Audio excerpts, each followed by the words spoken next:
Hi, I'm Cole Hetrick, Supervising Fire Marshal with the Riverside County Fire Department, Office of the Fire Marshal, and you're watching Report on Conditions. This week, we'll take a look at a traffic collision that required an air ambulance, as well as give a special shout out to our California Conservation Corps program.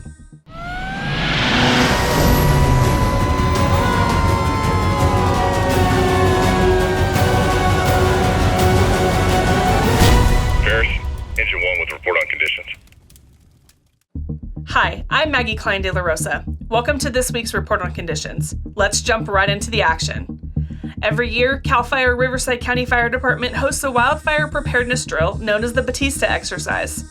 This year, the event was hosted at the Los Pinos Conservation Center, and several of our hand crews came out to test their skills and to ensure they are ready for the upcoming fire season. From cutting line with hand tools to hiking and practicing fire shelter deployments, the crews compete to be the fastest and most efficient team on the mountain. Battalion Chief Brent Norwine tells us a little more. It's in our policy manual, and we follow that annually to certify the crews to make sure they're typed out and fire ready for fire season. So we have a series of drills and exercises that we put each hand crew through. It's just important to make sure that the crews and the captains and everybody's ready for it, so that way we can minimize any type of hazard and they know how to manage their crew. It's very challenging to do hand crew work, and it's definitely hard for them to supervise, and it's good for us to be able to practice these different disciplines. We do a lot of hiking, and with the extra gear on their back, 30 to 40 pounds that they're carrying with water and things like that. So we try to get more in shape and also help us with our work to rest ratio that's identified in our injury illness prevention plan. Today we have some of our support staff from the service center, dispatchers. We also have some of our heavy equipment mechanics. We also have one of our food distribution units from Oak Glen Camp that's feeding everyone on this incident. So that way we can prepare logistically how to support everyone and how to work better together.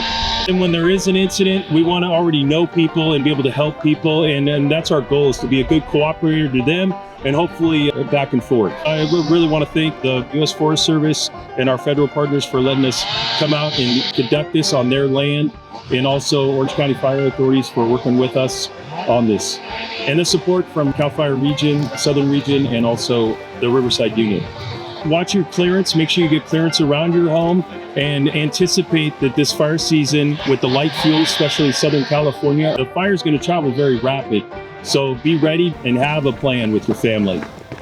All day.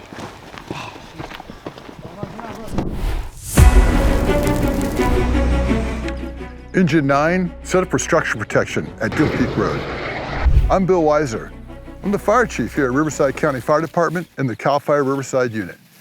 I'm here to remind all of our homeowners that we had a bit of rain this year, and that means our annual grass crop is thicker than we've seen over the last few. Please, let's work early at getting clearances around our home so your family's safe, my firefighters are safe. And for questions or instructions on being able to do that, visit our website at rvcfire.org.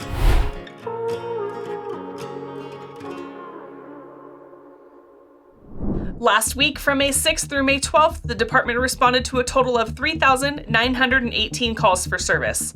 This included 2,967 medical emergencies and 127 fire-related calls.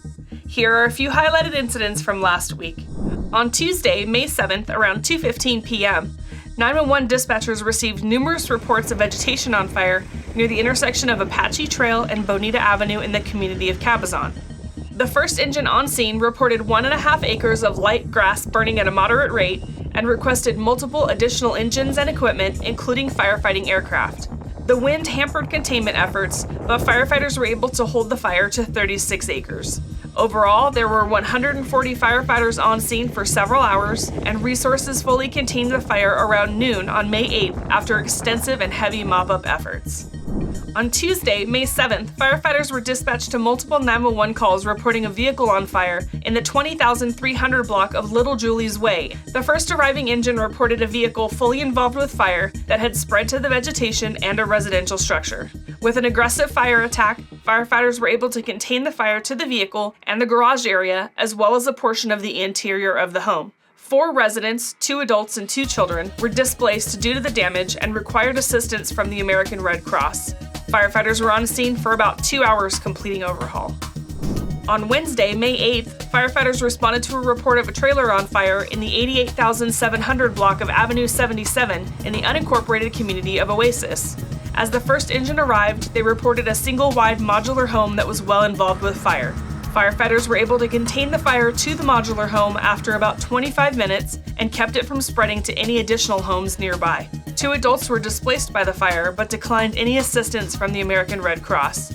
No injuries were reported, and firefighters were on scene for about 2 hours total, working on salvage and overhaul. Our final incident of the week is a traffic collision that occurred on Highway 243 near mile marker 17 in the community of Poppet Flats. The collision was reported as 2 vehicles that hit each other head-on, resulting in major damage and 1 trapped patient. Extensive extrication was required, and using the jaws of life, firefighters were able to free 1 patient with serious injuries after approximately 50 minutes. The patient was transported to a local trauma center via air ambulance. The driver of the second vehicle suffered from minor injuries and was transported via ground ambulance. Highway 243 was closed in both directions for approximately 90 minutes while firefighters worked.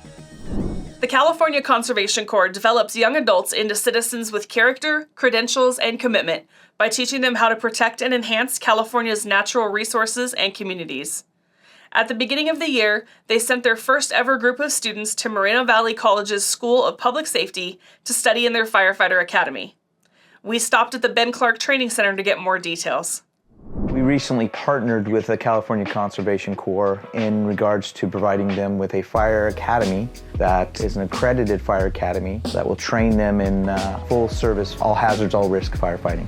This group of 4 members was sent to Moreno Valley College to participate in a 15-week-long training academy. The goal was for them to graduate so they can go on to meaningful careers as a structural firefighter or a wildland firefighter. This academy provides top-notch quality instructors that come in, and they provide them with every opportunity to succeed and graduate the academy. We put them through progressive hose lays, line construction, proper deployment of fire shelters and things of that nature. Ropes, knots, hoisting tools aloft. They'll be moving into doing the basic hose loads and hose pulls. Ventilation, ladders, you name it.